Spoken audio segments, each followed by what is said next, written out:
네, 건강조치 365 생방송으로 여러분과 함께합니다. 오늘도 이제 본격적인 강의로 출발을 해보도록 하겠는데요. 원장님, 오늘은 어떤 강의를 준비를 하셨나요? 예, 저희가 오늘 준비한 건요.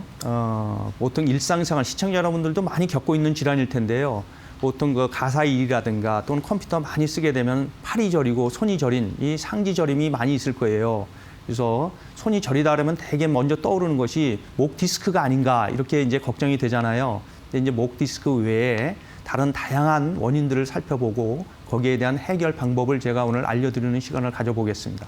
네, 원인을 알 수 없는 이 저림 같은 통증으로 인해서 좀 고통을 받으셨고 또 궁금증이 있는 분들 많으실 텐데요. 민간요법이나 다른 대안을 찾으셔서 병을 키우기보다는 1시간 동안 저희와 함께 하시면서 어떤 치료 방법이 있을지 방법을 찾아보시는 것도 좋은 대안이 될 것 같습니다. 상지저림이라고 하는 이 질병이 어떤 질병이고 어떤 증상을 보이는지 설명 먼저 들어볼까요? 예, 보통 이제 상지가 저리다고 하면 신경이 이제 저린 거잖아요. 신경이 아픈 건데 감각신경입니다. 우리가 신경 중에는 운동신경이 있고 감각신경이 있는데 저리다고 하는 것, 오늘 상지니까 손이 저린 것을 느끼는 거는 이쪽 말초, 감각 수용기에서 느낀 다음에 이제 척수를 통해서 대뇌에 있는 감각을 관장하는 부위에서 이제 느낄 수 있는 거거든요. 그래서 이제 저리다고 하는 거를 느낀 데서 끝나지 않고 우리 몸은 저린데 이제 사람이 움직이거나 뭐 이렇게 할 수가 없어요. 그래서 보통 안 쓰게 되거든요. 그럼 바로 이 저림 증상이 있으면은 운동신경에도 이게 말초까지 운동 기능이 약화되는 근력 약화까지 동반하게 되는 이런 일들이 벌어지게 되겠습니다. 네. 상지저림의 이제 증상이 대부분 손이나 뭐 어깨 이런 이제 좀 통증들이 시작이 되는 건데 원인이 좀 다양할 것 같습니다. 첫 번째로 이제 상지저림의 원인에 대해서 저희가 좀 들어볼 텐데 첫 번째로 설명해 주실 게 이제 흉곽출구 증후군이에요. 근데 우리가 이제 흔하게 듣는 병명 중에서 목 디스크라는 이제 병명은 좀 흔한데 이거랑은 좀 다른 질환인가요? 예, 그렇습니다. 저희가 가장 이제 흔한 게 디스크 외에 다른 원인들을 제가 살펴본다고 했는데요. 첫 번째로 이제 흉곽 출구 증후군이라고 하는 게 있어요. 여기 흉곽 출구라고 하는 건 구조가 어디냐면 목에서 이제 이 신경이 나온 다음에 그 나온 신경들이 이제 팔이라든가 그다음에 등 쪽, 앞쪽 가슴 쪽으로 이렇게 내려오게 되는데 그때 나온 신경의 가지들이 디스크에 의해서 압박을 받는 것이 아니고 앞쪽에는 흉골, 뒤쪽에는 등뼈, 그다음에 이 쇄골, 그다음에 첫 번째 늑골 이런 부위에서 압박을 받는 거죠. 이 부분에서 신경이 압박받는 것을 우리는 흉곽 출구 증후군이라고 합니다. 네, 지금 이제 흉곽 출구의 구조와 이게 증후군의 자료를 보면서 설명을 좀 해주셨는데 그 뒤로도 이제 저희 신체에 대한 많은 사진들이 지금 준비가 되어 있는 것 같습니다. 조금 더 설명 자세하게 들어볼까요? 예. 그래서 그 흉곽 출구 증후군을 일으킬 수 있는 거는 보통 여러 가지 근육에 의해서 압박을 받게 되는데요. 쇄골 위쪽에 있는 중사각근이라든가 아니면은 이쪽 쇄골 하 근육 또는 이 가슴에 있는 소흉근 이런 데부터 압박을 받게 되거든요. 드물게는 그 늑골이라고 하는 건 이제 흉추에서 나오게 되는데 흉추 외에 이제 그 경추 뼈에서 나오는 늑골이 있거든요. 이런 데서도 신경이 압박을 받아서 저림 증상이 오게 되겠습니다. 네, 지금 뒤편에 보이는 이 아탈구라는 화면은 어떤 화면일까요? 예, 그래서 보통 제일 많은 게 이제 디스크인데요. 디스크가 생기는 원인은 이제 척추뼈가 있으면 그 뒤쪽으로 신경이 지나가야 되는데 뼈가 완전히 탈구된 게 아니고 약간만 비틀어져도 뒤쪽을 지나는 신경이 압박을 받게 되겠습니다. 그러면서 이제 디스크와 비슷한 증상이 나오게 되는데요. 네. 여기 보시는 바와 마찬가지로 이제 정추뼈가 탈구가 되게 되면은 이렇게 신경이 눌리는 디스크 증상이 나타날 수가 있겠습니다. 네. 그거 외에 보통 우리가 요즘 많이 이제 등을 구부리고 여러 가지 일들을 하게 되는데 이 척추 후만 특히 흉추가 앞으로 굽어지게 되면은 목에 있는 경추가 이제 일자목이 되거든요. 그래서 뒤쪽으로 신경이 압박되는 자세에 의해서도 저림 증상이 유발될 수 있겠습니다. 네. 보통 우리가 이제 팔로 가는 여러 가지 신경들은 네. 목에서 나오는 이제 신경들이 팔로다가도 가지만은 이제 등이라든가 앞쪽 가슴 쪽으로 오게 되거든요. 그래서 손으로 가는 신경 크게 3개의 큰 신경들이 있습니다. 정중신경, 그다음에 요골신경, 척골신경 이렇게 세 가지 신경이 있고요. 등 쪽으로 가는 거는 이제 견갑골 있는 배부 견갑신경이라든가 장흉신경, 그다음에 가슴 쪽으로는 여러 가지 내측과 외측에 그 흉신경들이 있게 되겠습니다. 그래서 좀 더 이제 살펴보면은 손으로 오는 신경들 중에는 저렇게 엄지손가락으로 가는 요골신경이라고 하는 게 있고요. 그다음에 두 번째 손가락으로 가는 정중신경, 새끼손가락으로 가는 척골신경, 이 세 가지 신경들이 우리에게 상지 쪽으로 내려오는 신경이 되겠어요. 그래서 좀 더 살펴보면은 엄지 쪽으로 나오는 노란 색깔로 있는 게 있고요. 엄지 쪽에 저렇게 저림 증상이 나타날 수 있고, 또 새끼손가락 쪽으로 노랗게 보이는 척골신경이 나오고 있고, 새끼손가락 쪽으로 나오는 척골신경이 보이게 되겠고요. 그다음에 또 하나는 이쪽에 정중신경이라고 해서 가운데 쪽으로 나오는 이 신경이 세 가지 신경이 있게 되겠습니다.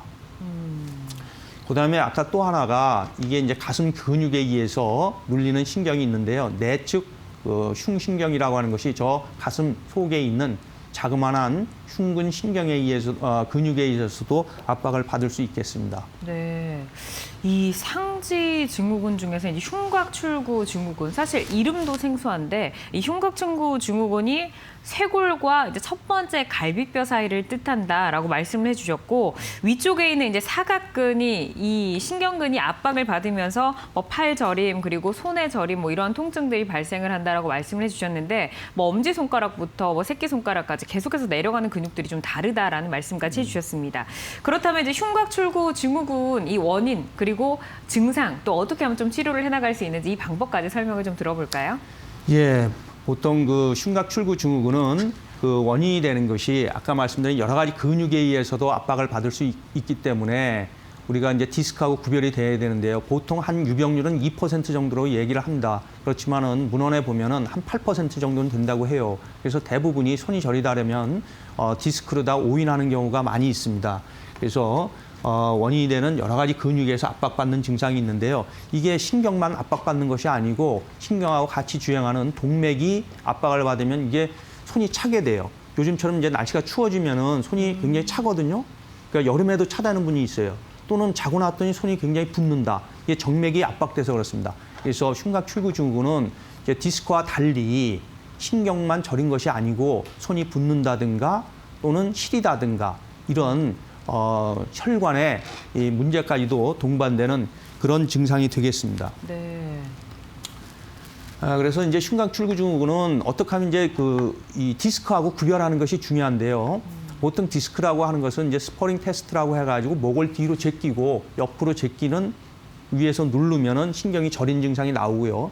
또는 팔을 이제 옆으로 뻗고 고개를 반대편으로 돌리는 동작에서도 이제 압박받는 이제 이튼 테스트라고 하는데 거기서도 양성소견이 보이는데 반면에 흉곽출구 증후군은 마땅히 검사할 수 있는 민감도가 높은 검사가 없어요. 그래서 AK라고 하는 음영근 신경학에서는 보통은 숨을 들이마신 다음에 이 손목의 신전근을 근육이 약화되는 근력 검사를 통해 가지고 근력 약화를 통해서 손쉽게 진단을 할 수 있게 되겠습니다. 그러면 이제 문제가 이런 그 흉곽출구 증후군은 어떻게 치료할 것이냐 이 문제인데요. 아까 말씀드린 대로 이제 압박된 단축된 근육을 풀어주는 근육 치료가 중요하겠고 이제 도수 치료라고 해서 이제 첫 번째 늑골이라든가 쇄골 또는 견갑골에 대한 이 교정 치료도 이제 중요할 수 있겠고요. 또 하나는 이게 우리 이제 흉곽이라고 하는 것이 균형을 맞춰야 되는데 균형을 못 맞추고 한쪽으로 이제 치우치는 즉 대뇌 반구성에 의해서 근육이나 근막, 신경 기능의 저하에서 자세가 틀어짐으로 인해서 오는 뇌 반구성이라고 하는 부분이 있습니다. 그래서 거기에 대한 치료도 중요할 것 같고 또 재미난 사실은 주로 이제 오메가3라고 하는 이 영양제가 조금 도움이 될 수 있다고 합니다. 물론 이제 줄기세포 치료가 우리가 흉곽출구 증후군에서도 이제 유용하게 쓸 수가 있는데요. 보통 아까 말씀드린 이 여러 가지 근육에 대한 치료 외에도 줄기세포 치료가 신경 기능을 향상시키는 데 도움이 될 수 있으리라고 생각됩니다. 네, 우선은 이제 흉곽 출구 증후군 어떻게 좀 검사를 하고 치료를 받아볼 수 있는지 설명을 해주셨는데 우리 뭐 어머님들, 아버님들 많이 드시는 오메가3도 도움이 되고 또 줄기세포 치료도 도움이 된다라고 말씀을 해주셨고요. 환자들마다 치료 효과는 다를 수 있는 점 유의를 해주시기를 바라겠습니다.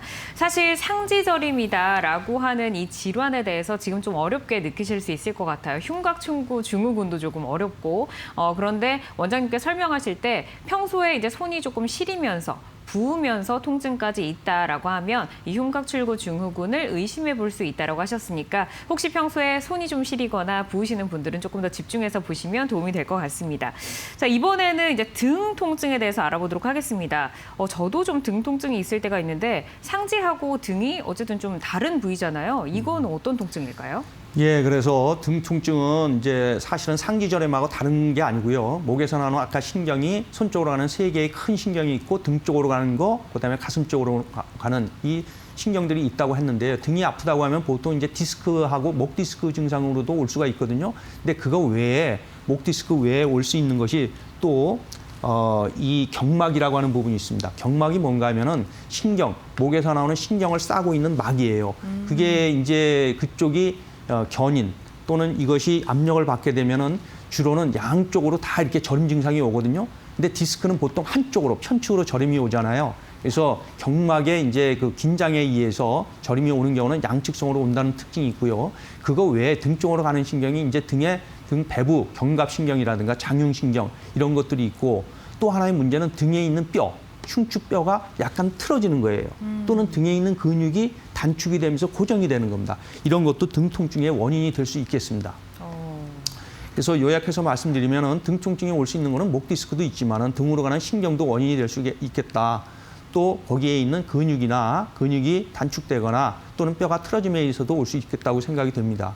그래서 보통 이렇게 경갑신경이나 장흉신경에 의해서 문제가 된 경우에는 저렇게 날개뼈가 새 날개라고 하거든요. 네. 이렇게 튀어나온 분들이 있어요. 저런 경우에 등이 아픈 경우는 저 신경이 근육에 의해서 압박을 받고 있는 거니까 저 신경 치료를 하는 것이 도움이 될 수 있겠습니다. 그 외에 그 견갑골의 위치가 중요하거든요. 그래서 견갑골의 위치를 정위치로 다 맞추는 교정치료가 또한 도움이 될 수 있겠고요.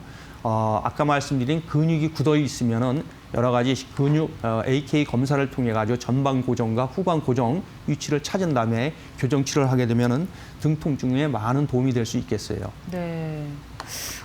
이제 등의 통증에 대해서 살펴봤는데 저도 예전에 그 견갑골, 이 날개뼈에 통증이 좀 있었던 적이 있고 저희 작가도 이제 방송 시작하기 전에 견갑골 통증이 너무 심하다라는 얘기를 전해줬는데 이게 마사지만으로는 사라지지 않아서 어떻게 좀 치료를 해야 될까 고민을 했더니 이렇게 교정 치료를 받는 것이 도움이 된다라고 말씀을 해주셨습니다. 이번에는 이제 팔 통증으로 넘어가 보도록 하겠는데요. 사실 팔 통증하면 대표적으로 요즘에 많이 하시는 뭐 테니스 엘보나 골프 엘보나 뭐 이런 거 떠올리실 수 있을 것 같은데 팔꿈치의 질환이 왜 나타나는지 그 원인을 좀 해부학적으로 들어볼까요? 예, 이제 두 번째 이제 주제로 팔꿈치 질환에 의해서 손저림이 오는 경우인데요. 팔뼈는 주로 이제 바깥쪽으로 우리가 테니스 엘보라는 팔꿈치 밖에서 있는 밖에 아픈 테니스 엘보가 있겠고 외상과라 그러죠. 그다음에 내측을 보면 만져보면 튀어나온 뼈가 있어요. 내상과라고 합니다. 그 부분. 그다음에 이 팔 아래쪽으로는 엄지손가락 쪽으로 요골이라고 하는 부분이 있고요. 새끼손가락 쪽으로 이 척골이라고 하는 이 세 가지 뼈, 상완골, 척골, 요골 이 세 가지 뼈에 의해서 이제 팔꿈치가 구성이 되게 되는데요. 그걸 이제 위측에서 보게 되면은 상완골과 이 척골 사이에는 주로 이제 굽히고 펴는 이런 동작을 하는 운동이 일어나게 되고 상완골하고 요골 사이에서는 회내랄에서 손바닥을 밑으로 하는 이런 동작 또는 손을 뒤집는 이 회외 동작 그런 것이 여기서 일어나게 됩니다. 이런 세 가지 뼈를 단단하게 이어주는 구조물이 인대라고 하는 것이 복잡하게 이렇게 있거든요. 그리고 이것을 덮고 있는 이제 근육들이 있게 돼요. 그래서 여기 보이는 요게 하얗게 보이는 이 부분이 이제 우리가 이제 테니스 엘보라고 하는 그 힘줄에 염증이 생기는 그런 질환이 되겠습니다. 이제 팔꿈치가 찌릿찌릿하면서 이제 테니스 엘보, 뭐 골프 엘보 이런 게 온다라고 말을 많이 하는데 이게 이제 운동 선수들이 좀 많이 걸리는 질병이잖아요. 아니면 요즘에 운동을 좀 과하게 하는 분들이. 근데 이게 이제 테니스 엘보가 손을 많이 써가지고 질병이 찾아오게 되는 건가요? 예, 그래서 테니스 엘보는 보통 많이 써서 생기는 맞습니다. 아까 보이는 하얀 심줄과 뼈가 붙는 그 상과 부분이 마찰에 의해서 염증이 생겨서 아프다고 하는데 어떤 경우에는 쓰지도 않았는데도 아픈 경우가 있거든요. 그래서 퇴행성 외에도 우리가 경막이라고 하는 부분, 근막이라고 하는 이 부분이 있는데요. 아까 말씀드린 경막이라고 하는 것이 신경을 싸고 있는 막인데 이쪽 부분에서 긴장이 많이 걸리게 되면은 많이 사용을 하지도 않아도 테니스 엘보와 비슷한 증상이 일어날 수 있습니다. 또한 근육을 싸고 있는 근막이라고 하는 저 부분에 로딩이 가중되게 되면은 쓰지도 않았는데 테니스 엘보 증상이 오게 됩니다. 그리고 증상 중에서 이제 중요한 것이 주로 테니스 엘보는 아주 진단은 쉽습니다. 보통 손목을 위로다 이렇게 제낄 때, 이제 팔꿈치 부분에 통증이 오게 돼서 진단은 별로 어렵지가 않은데 이게 주로 밤에 심하게 오게 됩니다. 밤에 심하게 오게 되고 그다음에 또 통증 자체가 팔꿈치에만 있는 것이 아니고 좀 더 진행이 되면은 손목까지 방사통이 일어나게 돼요. 그래서 보통은 어떤 분들은 손목이 좀 처음부터 아프다고 하는 분이 있거든요. 근데 원인을 찾아보면은 이게 외상과염, 테니스 엘보인 경우가 있는 거죠. 그래서 검사는 테니스 엘보 검사는 이런 식으로 검사를 할 수가 있겠고요. 그래서 테니스 엘보는 이 심줄에 염증이 생기는 단계가 한 4단계 정도 있어요. 처음에는 단순하게 아픈가 안 아픈가 이런 거의 정상하고 비슷한 이런 상태가 될 수 있고요. 두 번째는 염증이 되면서 신생혈관이 자라면서 염증이 확 일어나는 그래서 번에 병변이 일어나는 단계에 있고요. 좀 더 이래도 과도하게 많이 쓰게 되면 결국은 이제 파열이 일어나게 되죠. 그다음 마지막 단계는 이 파열을 치유하기 위해서 유착이 된다든가 석회화가 일어나게 되는 이런 단계가 있겠어요. 그래서 테니스 엘보는 아까 말씀드린 팔꿈치에만 일어나는 것이 아니고 손목까지도 방사통이 있기 때문에 손목에서 일어날 수 있는 저 교차 증후군이라든가 또는 듣거뱅병이라고 있어요. 저게 뭐냐면은 임산부나 출산한 여성에서 많이 있는데 손목을 많이 쓰다 보면 엄지손가락 쪽으로 가는 심줄의 건초라고 막이 있어요. 거기에 염증이 생기는 거거든요. 주로 이제 노인성으로 많이 오기는 하지만은 보통은 이제 그 컴퓨터 게임이라든가 핸드폰 엄지로 다 많이 하잖아요. 엄지족처럼. 그러면은 그쪽에 염증이 생겨서 뭐를 집을 때 굉장히 아프고 힘도 떨어지고 특히나 글씨 쓰기나 뭐 이렇게 할 때 정밀한 작업을 할 때 많이 아픈 저 듣거뱅병 같은 것도 테니스 엘보하고 감별을 해야 될 질환이고요. 또 하나는 이제 회외근 증후군이라고 있거든요. 아까 말씀드린 팔꿈치를 손을 이렇게 뒤집는 이 회외근이 있어요. 근데 이 회외근은 보통 이 엄지손가락이라는 요골신경의 지배를 받고 있는데 요골신경 중에서도 깊은 가지의 지배를 받고 있다고 해요. 그래서 보통 요골신경이 이렇게 압박을 받게 되면은 손목이 이렇게 딱 떨어지는, 이게 들어지지 않는, 이게 보통 이제 토요일 밤 증후군 해서 이제 금요일 날 술 많이 드시고 이렇게 이제 베개 베고 주무시고 해서 그 요골신경이 압박을 받아서 이게 손이 안 들어지는 이렇게 있는데 이 회근이라고 하는 건 손목은 들어지는데 손가락만 이렇게 떨어지는 병이에요. 그런 것도 아픈 위치가 이 테니스 엘보와 비슷한 위치에 아프게 됩니다. 또 있고 그다음에 이제 잘 아시는 골프 엘보는 이제 내치기 아픈 그런 질환하고도 이제 감별을 해야 되겠어요. 네. 이게 모르게 손이 들어지지 않는다든지 외치기 아프다든지 뭐 안쪽이 아프다든지 굉장히 좀 다양한 증상들이 있는데 사실 테니스 엘보 하면 그동안은 뭐 물리치료나 냉찜질이나 뭐 이런 것들로 좀 치료를 해왔잖아요. 그럼에도 불구하고 이 통증이 사라지지가 않아서 고민하는 분들 많으실 텐데 다른 혹시 그 치료 방법이 있을지 너무 궁금한데 혹시 있을까요? 예, 그래서 이 테니스 엘보는 말씀하신 대로 여러 가지 약물요법이나 물리치료, 휴식 이런 걸 통했는데 잘 낫지 않는 경우가 많고 재발하는 경우도 많이 있습니다. 그 원인이 아까 말씀드린 뇌 근막의 이 로딩이 증가된다든가 또는 이 경막이라고 해서 신경을 싸고 있는 그 부분에 텐션이 증가돼서 긴장도가 증가돼서 오는 원인이 있기 때문에 이 부분에 대한 치료가 난치성인 경우는 생각을 해야 되고요. 또 하나는 이 심줄 인터링크 치료라고 하는 게 있어요. 예를 들어서 오른쪽 팔꿈치에 테니스 엘보가 있다고 하면은 반대쪽 무릎에 바깥쪽에 인대를 치료하는 이런 교차하는 지점에서 치료하는 이런 테크닉을 이용해서 치료한다든가 이런 치료를 할 수 있겠고요. 또는 아주 심하면 결국은 수술도 합니다. 좀 놀랍지만은 테니스 엘보가 너무 안 나면요 수술을 해요. 주로 이제 개복해서 하는 경우도 있지만은 개방해서 하는 경우도 있지만은 내시경 시술로 한 1cm 정도의 구멍을 내고 3mm 정도 두께의 내시경을 집어넣어서 염증을 제거하는 수술도 할 수 있고 또는 미세건 유리술이라고 해서 아주 미세 바늘을 네. 그 심줄하고 뼈의 접합 부분에 자극을 줘서 염증을 제거하고 혈행을 개선하는 이런 치료도 할 수 있거든요. 이런 수술까지 가기 전에 네. 신경 기능을 회복하고 심줄을 회복시킬 수 있는 줄기세포 치료가 대안으로 생각할 수 있겠습니다. 지금은 이제 뒤에 있는 게 시술 영상인가요? 예, 그래서 요거는 이 테니스 엘보의 여러 가지 단계를 보여주는 건데 아까 네. 말씀드린 두 번째 단계에서 염증 단계에서 신생 혈관이 자라고 있는 모습을 보여주고 있는 거고요. 네. 그다음 사진은 이제 MRI 사진인데요. 보여야 되는 심줄 부분이 전혀 보이지를 않고 완전히 파열된 한 3단계 정도의 모습이거든요. 그래서 이제 치료는 보통 이제 초음파 유도하에 초음파로 잘 심줄을 확인하면서 바늘이 들어가서 잘 치료를 하고 있는 그런 모습을 보여주고 있습니다.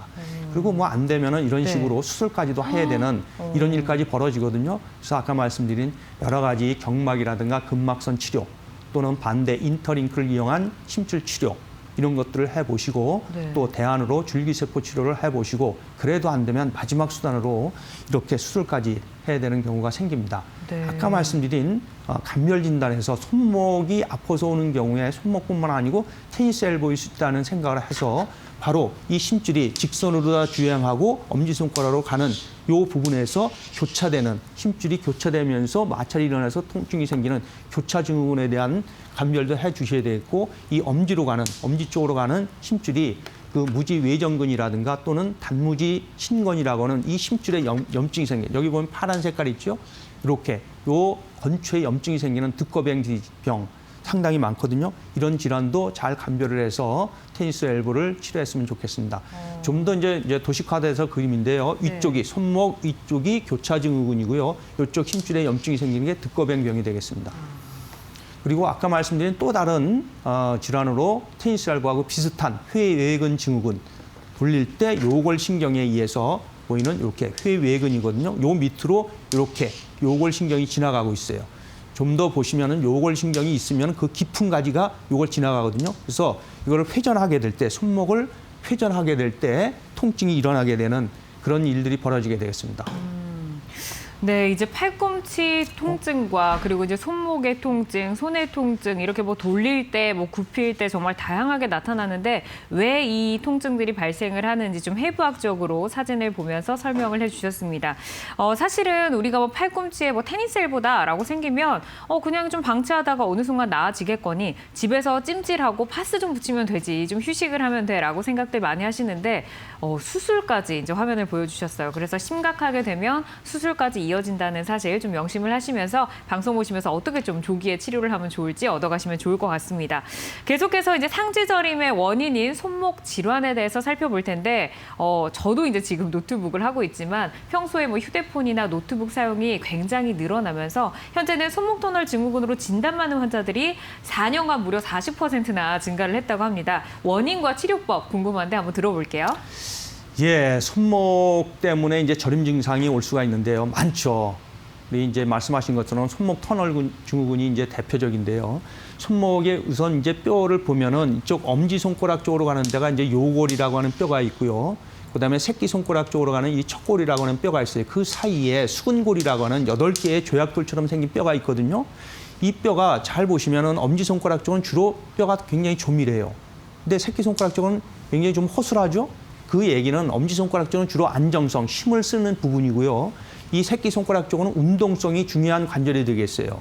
그리고 우리가 정중간 증후군이라고 하는 터널 증후군은 요 가운데 쪽으로 이렇게 신경이 지나가요. 그러면은 어떻게 됐든지 간에 신경이 이제 압박이 돼서 이제 신경이 저림 증상이 올 텐데 그 원인을 따져보면 제일 이제 흔히 생각할 수 있는 것이 이게 팔이 부러지는 분들이 있어요. 특히 연세 드신 분들이 겨울철에 이제 넘어지시고 나면 이 팔이 부러지거든요. 그러면서 신경을 누르는 거예요.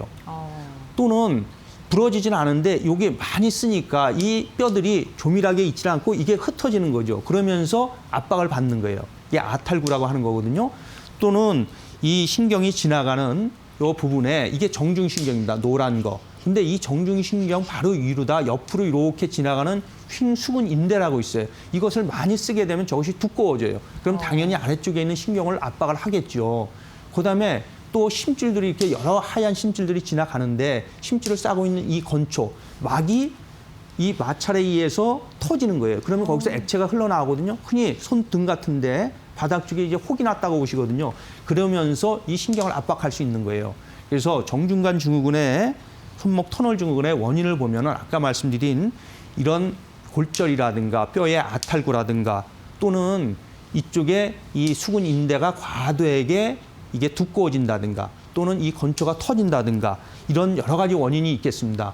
그거 외에도 우리가 이제 생각해 볼 수 있는 것이 이 반구성에 대한 것과 폐에서의 회명판이라고 하는 개념이 있어요. 좀 어려운데요.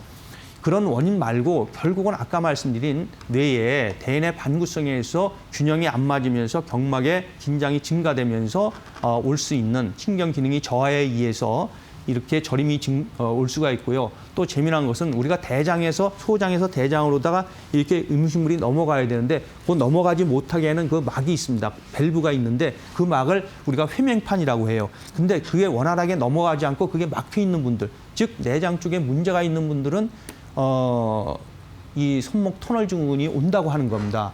그래서 보통은 터널 증후군이 여러 가지 원인에 의해서도 오지만은 특히 당뇨라든가 류마티스가 있는 분들한테는 좀 더 호발하는 걸로 되어 있어요. 그래서 터널 증후군의 뭐 증상은 다 아시다시피 특히 밤에 주무실 때 많이 저리거든요. 낮에보다는. 그래서 주무시다 꼭 한 번씩 깨셔야 돼요. 깨셔가지고 손을 한 번씩 털고 주무셔야 되고 그런 일들을 꼭 일어나게 되는 거죠. 당연히 뭐 손이 무디고 감각도 떨어지고 하겠죠. 그래서 손목 터널 증후군은 증상만 가지고 보통 진단을 자가 진단도 가능하지만은 감별해야 될 질환들이 생각보다는 꽤 있어요. 그래서 보다 정밀하게 검사하기 위해서는 응용근 신경학에서는 근육 검사를 통해서 하는데 이 팔꿈치를 옆구리에 붙이고 손바닥을 이렇게 안쪽으로 뒤집는 이 동작을 하는 이게 방형 회내근이라고 하는 게 있어요. 이 근육의 힘이 좋아야 되거든요. 근데 이걸 검사해보면 근육 힘이 떨어지는 거예요. 그러면은 거의 아주 민감도가 높게 진단을 할 수가 있겠고요. 아까 말씀드린 이 손목 터널 증후군하고 비슷한 증상을 나타나는 질환들이 꽤 있어요. 그 중에서도 이 첫 번째 원회내근 증후군이라고 하는 것 있는데요. 이것은 바로 이 부분이에요. 팔꿈치 부분에서 이렇게 신경이 이렇게 내려오고 있는데 여기서 신경이 눌리는 거예요. 그러면 이 원회내근 증후군의 특징은 뭐냐면은 이 손목 터널 증후군은 보통은 밤에 많이 저려요. 근데 이 증후군은 밤에 저리지 않습니다. 또 손목 터널 증후군은 손끝까지 되게 저려요. 근데 요거는 손끝까지 절대 저리지 않습니다. 손바닥까지만 저려요. 그래서 되게 비슷한 오진할 수 있는 아주 그래서 그 검사로다가 아까 말씀드린 이 방형 회내근을 이용한 근육 검사가 비교적 요 두 질환을 감별하는데 특이도가 높은 것 같아요. 그다음에 이제 증상이 이 바깥쪽 이 새끼손가락 쪽으로 저린 증상이 있거든요. 네. 보통 이쪽에서 팔꿈치에서 눌리는 주관절 증후군이라든가 손목 쪽에서 눌리는 척골신경이 눌리는 척골관 증후군 이런 증상들이 있겠습니다. 다음으로 이제 치료가 나와 있는데 치료를 어떻게 하는 건가요? 그래서 이제 치료는 아까 말씀드린 것처럼 결국은 이제 손목 터널 증후군이 원인이 되게 많기 때문에 이거를 이제 치료하는 방법들이 다양하게 존재를 해요. 그 중에서 이제 좀 이 손목뼈가 이게 아탈구에서 됐기 때문에 손목뼈를 교정하는 치료가 좀 도움이 될 수 있겠고요. 그다음에 테이핑 요법이라 해서 많이 스포츠 선수들 많이 하죠. 테이핑 맞아요. 요법도 좀 도움이 될 수 있겠고요. 그다음에 또 하나는 아까 그 회명판이라고 하는 소장에서 대장으로 넘어가는 그 밸브 쪽이 열리지 않고 닫혀 있기 때문에 문제가 되기 때문에 흔히 그 내장기 도수라고 합니다. 흔하지는 않죠. 보통 이제 뼈나 관절을 맞추는 이런 도수 치료를 해보는데 복부의 장기를 교정하는 내장기 도수 치료 방법이 정말 낫지 않는 경우에는 도움이 되는 경우가 있어요. 또 하나는 이제 영양학적으로 보통 B6, 피리독신이라고 하는 이 비타민인데요. 이 비타민을 드시게 되면은 저림 증상이 많이 없어진다고 합니다. 이제 그게 많은 음식으로다가는 여기 있는 우유나 바나나, 새우, 뭐 연어, 아보카도, 시금치, 당근 이런 음식 속에 많이 있다고 해요. 네. 조금 이제 도움이 될 수 있을 것 같고요. 그다음에 아까 말씀드린 것처럼 결국 터널 증후군이 낫지가 않게 되면 아까 손목에 있는 힘줄, 누르고 있는 힘줄을 제거해주는 이제 수술을 하게 되거든요.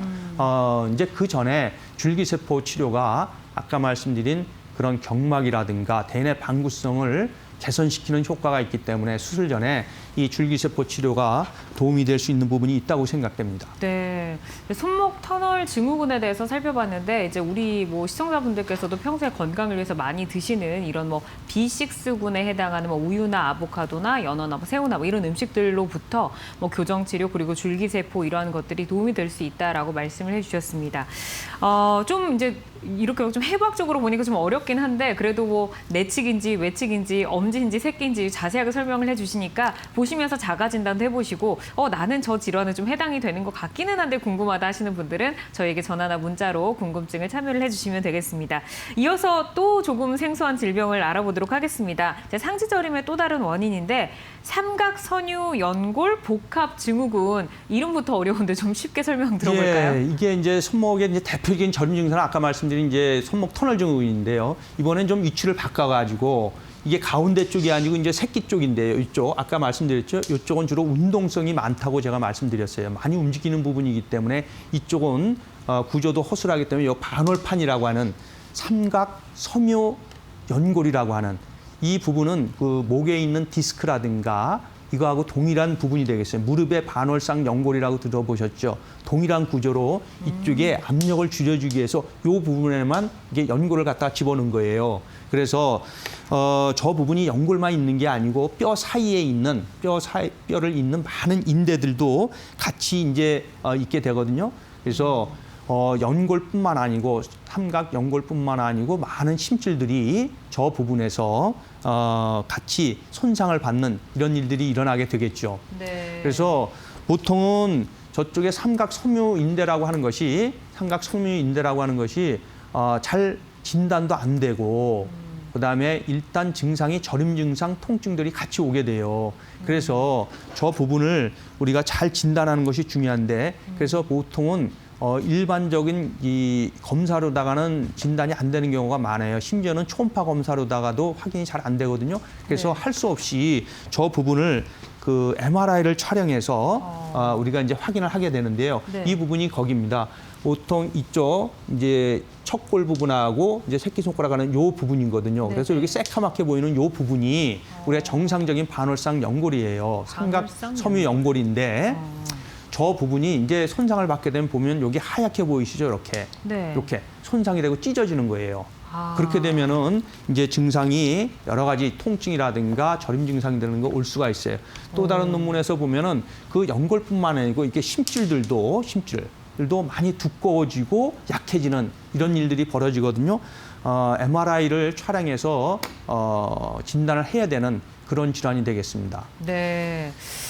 이제 삼각 섬유 연골 복합 증후군 우리가 이제 평소에는 뭐 반월상 연골로 들었던 그 같은 부위라고 하는데 정말 이게 용어가 어렵다 보니까 좀 이렇게 저는 이해하기가 좀 힘든 것 같아요. 근데 하지만 이 통증이 있으신 분들이라면 내가 아픈 부위가 바로 저 위치야. 내가 저기 연골이 파열이 된 것 같아라고 좀 공감을 하시면서 들을 수 있을 것 같습니다.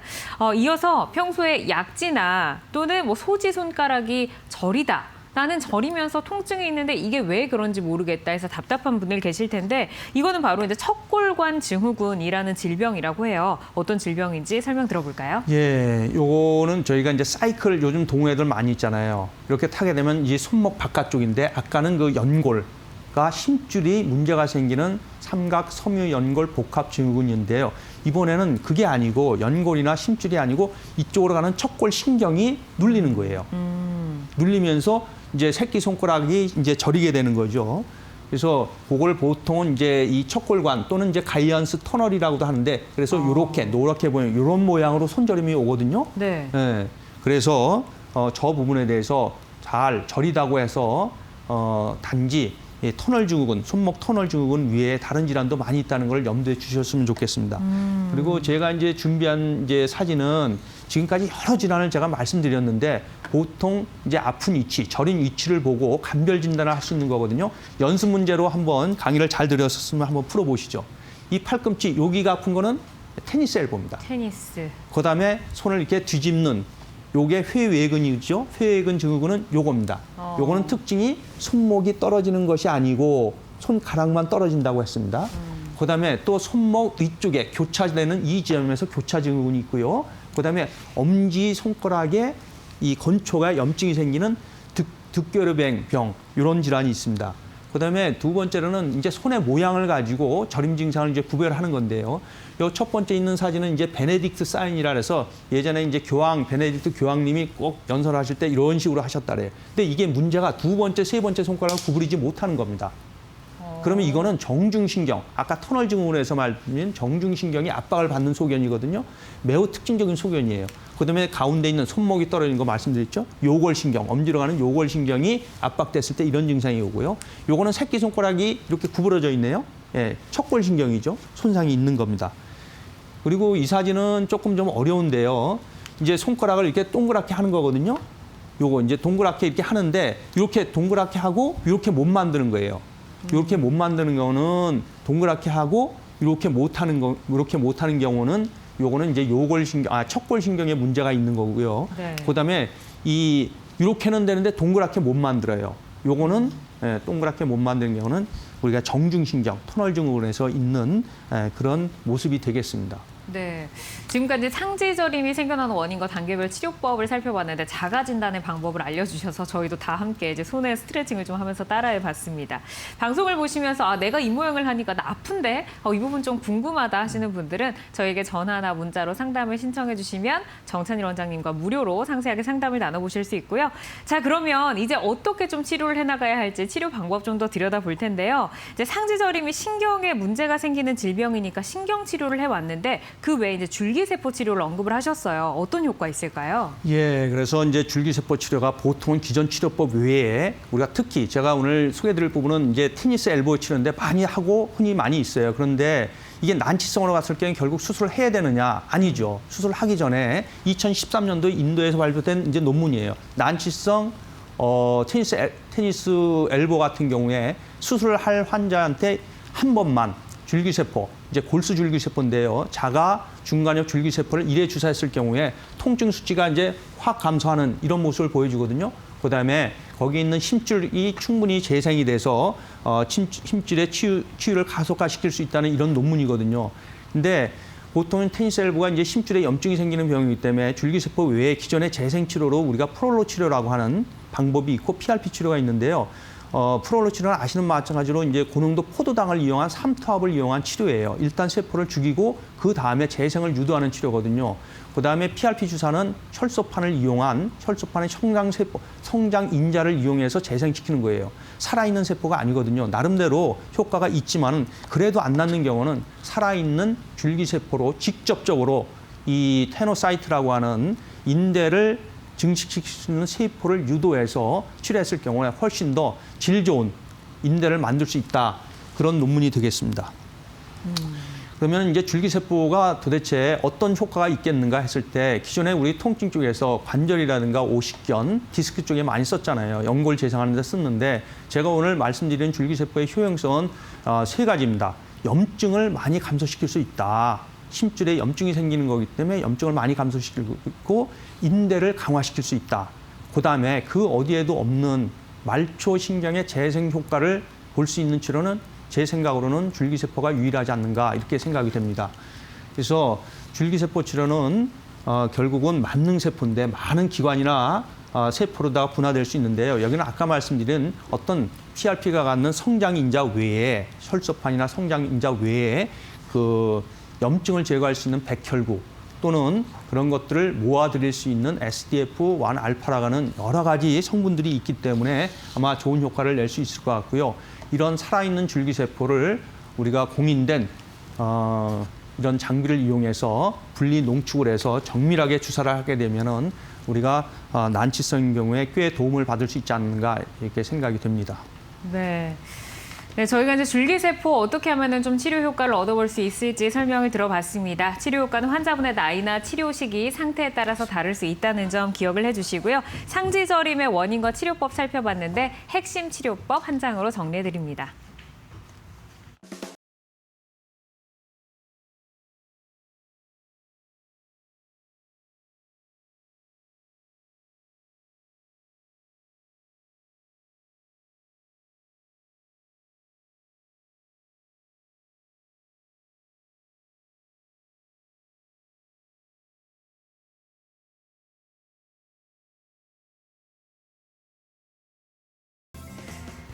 네, 이렇게 이제 상지 저림에 대해서 저희가 하나하나 좀 들여다봤습니다. 이제 정찬일 원장님께서 알차게 강의를 쏙쏙 들려주셨는데 굉장히 방대한 양이었어요. 끝으로 이제 저희 시청자 여러분께 한 말씀 남겨주신다면 어떤 이야기 나누실 건가요? 제가 이제 꼭 말씀드리고 싶은 것은 아까 말씀드렸지만은 이게 절이라고 해서 모두 디스크는 아닌 겁니다. 디스크와 유사한 지금 말씀드린 여러 가지 질환이 있기 때문에 그 질환들을 정밀하게 진단을 받아보시고요. 상지저림에 있어서 줄기세포가 염증을 개선할 수 있고 특히 말초신경을 재생하는 데 효과가 있으리라고 생각이 되거든요. 그래서 이 줄기세포를 활용해서 많은 도움을 받으시기를 바랍니다. 네. 평소에 이제 나의 팔 저림이나 뭐 손가락 저림이나 목 디스크 때문에 시작이 됐을 것이다라고 생각들 많이 하셨을 텐데 굉장히 다양한 질환이 있고 줄기세포가 도움이 줄 수 있다라고 말씀해 주셨습니다.